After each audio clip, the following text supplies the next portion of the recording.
Au sud du Gabon, dans la province de la Nogounié, s'étend un petit village isolé, blotti entre les collines verdoyantes et les rivières serpentines. On l'appelait Mukundu, un nom ancien qui signifiait « la terre des racines profondes ». Là vivaient environ 800 âmes, reliées par le même sang, les mêmes croyances, les mêmes légendes qui flottaient encore comme des échos dans l'air moite des soirs de saison sèche. Parmi ses habitants se trouvait un homme respecté et craint à la fois, Mabiala Robert. Robert avait la cinquantaine robuste, un corps forgé par les travaux des champs et des années passées à arpenter les sentiers de chasse. Ses yeux perçants reflétaient la ruse du chasseur et la vigilance du père de famille. Pourtant, derrière son assurance, certains murmuraient qu'il portait un fardeau invisible. Sa famille, disait-on, descendait d'un ancien lignage de gardiens des rites sacrés, un héritage qu'il avait choisi d'ignorer, préférant les fusils modernes aux chants rituels, les pièges métalliques aux amulettes des anciens. Un soir, alors que la lune s'élevait ronde et claire dans le ciel, Robert prit sa vieille carabine, affûta sa machette et annonça à sa femme « Je vais en brousse. La nuit est bonne, la lune est claire comme un feu de camp. Demain, nous aurons de la viande fraîche. » Sa femme, une femme pieuse et prudente, fronça les sourcils. « Robert, tu sais ce qu'on dit. Les nuits de pleine lune, les esprits rôdent. N'écoute pas seulement ton ventre.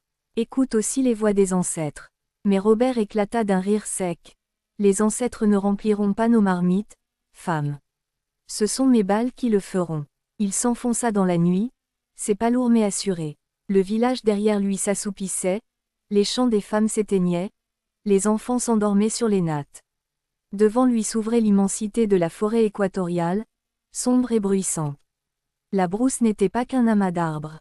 Elle respirait, vivait, observait.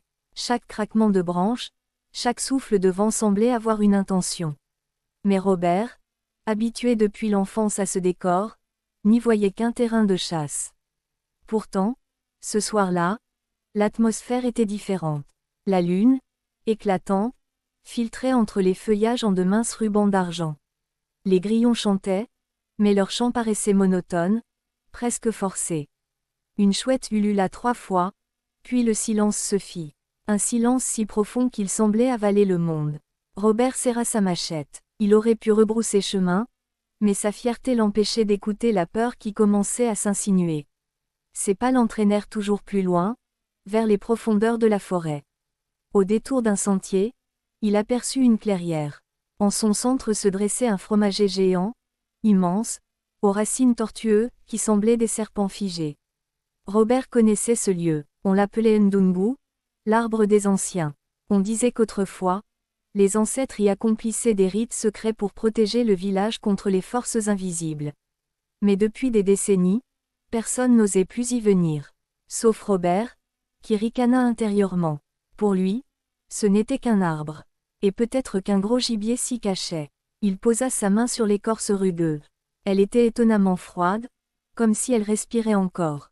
Le chasseur ressentit un frisson qu'il refoula aussitôt.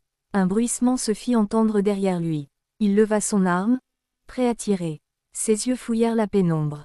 Mais ce qu'il vit n'était ni un sanglier, ni une antilope. C'était une ombre qui se détachait de la sienne, mouvant, silencieux, et qui s'approchait lentement.